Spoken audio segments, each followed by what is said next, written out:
Gino Vaillancourt rit de moi. Bonjour Gino. Ça va bien, ça va bien. Oui, ça va bien aller. C'est parce que là, je suis profondément perturbé, bien sûr. On va parler de quelque chose que je ne connais toujours absolument pas. La lutte, Gino, que tu viens dont tu viens nous parler finalement. Oui. Parce que c'est ça, tu as assisté à un spectacle en fin de semaine. Spectacle entre guillemets, dirons-nous. Mais c'est ça que j'ai compris un peu quand même. Parce que c'était de la lutte, dirons-nous, comme la WWF un peu. Est-ce que c'est ça? Donc la dernière fois, je t'ai venu ici vous initier un peu sur la boxe professionnelle.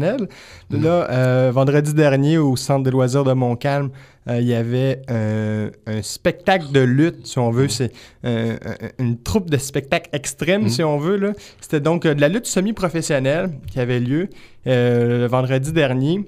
Et c'est organisé par la Renegade Warfare Wrestling.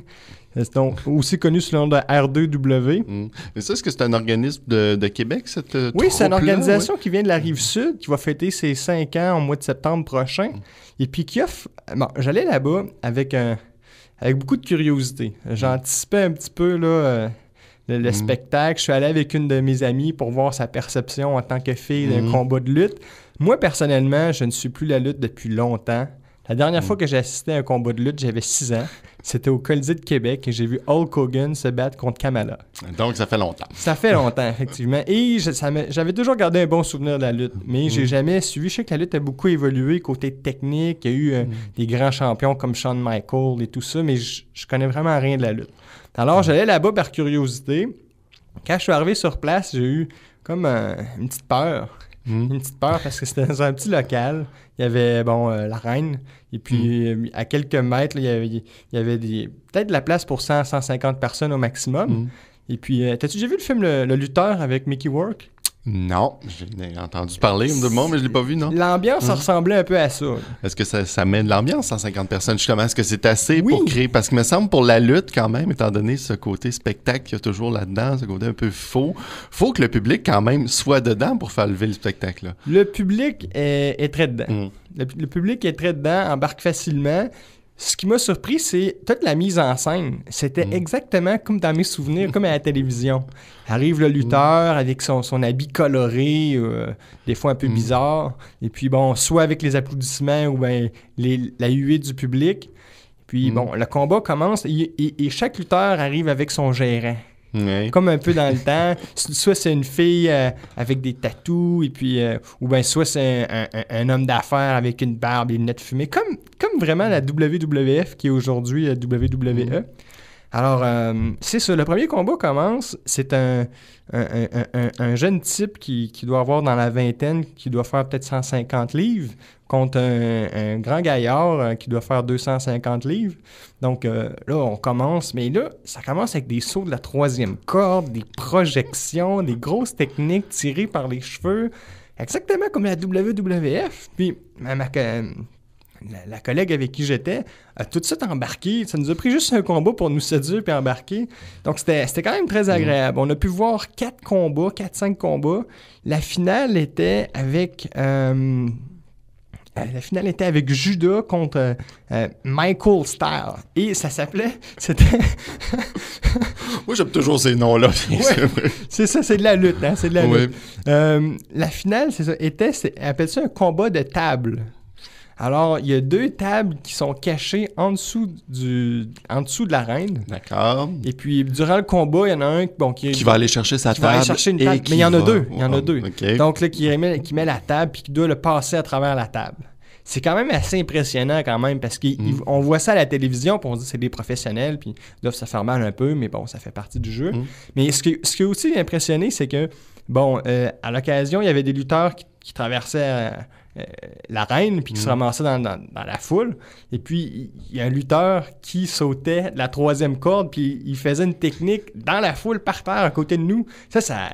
Je veux dire, ça choque, là, ça surprend quand même. Il y avait une proximité quand même. Il y avait une proximité, puis là, évidemment, les gens qui font la sécurité, battez-vous sur la reine, puis il y a comme tout un théâtre là-dedans qui est super arrangé, qui est très crédible et qui rend la chose très intéressante. Mais c'est ça, Gino, si je parle au guerrier moderne quand même, qui prend tellement de plaisir à analyser le travail de grands sportifs, boxeurs, qui mettent vraiment leur corps et leur âme là-dedans. Aller voir un spectacle de lutte comme ça, est-ce que c'est un plaisir coupable? On peut dire que c'est un plaisir coupable. Ma collègue et moi, on a bien aimé voir ça. La seule chose qui nous a déplu un peu, c'est peut-être les commentaires désobligeants et gratuits du public.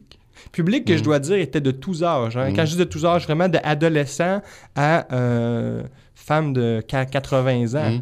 Parce qu'il y a eu un moment où la femme de 80 ans est montée sur la reine pour faire des techniques, puis tout ça, bon, c'était arrangé, on ne le savait pas, là, mais c'était quand même surprenant. Il y avait des aspects surprenants de ce gala-là. Par exemple, au 3e combat, il y a un lutteur qui sort dans des sous du ring, qu'on l'avait jamais vu.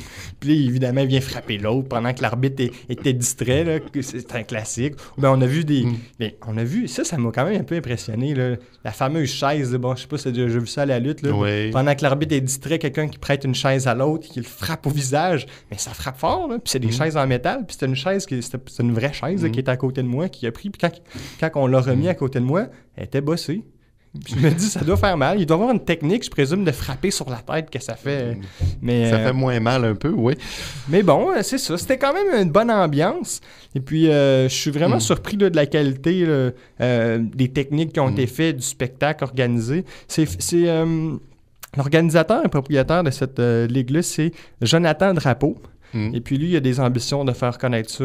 Mais justement, c'est une ligue qui est encore jeune, si j'ai bien compris. Ce groupe-là, mais s'ils sont basés à Québec, est-ce qu'il y a des chances qu'on les revoie bientôt? Oui, bientôt, le 6 février prochain. Je pense au pavillon Montcalm, d'ailleurs, qui est situé au 265 René Lévesque Ouest.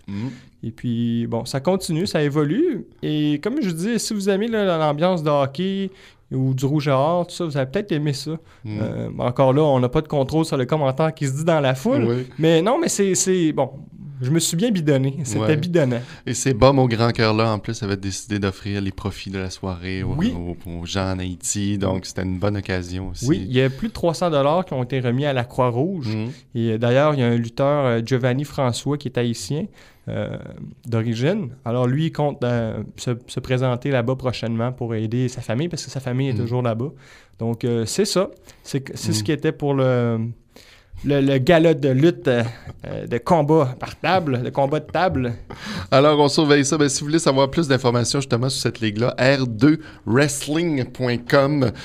Donc, il y en a de la lutte à Québec aussi. Et comme tu l'as dit, petit plaisir coupable, mais juste pour aller voir ces techniques-là, justement. Ce côté, c'est impressionnant. Pour le spectacle, je suis sûr que ça vaut la peine. Oui, vraiment. Il faut aimer le genre, mais il faut s'ouvrir des horizons. Oui, s'il y a des gens qui veulent voir des vidéos, des photos du spectacle, vous pouvez aller sur mon blog à leguerriermoderne.wordpress.com. Merci beaucoup, Gino. Et on se reparle. À la prochaine.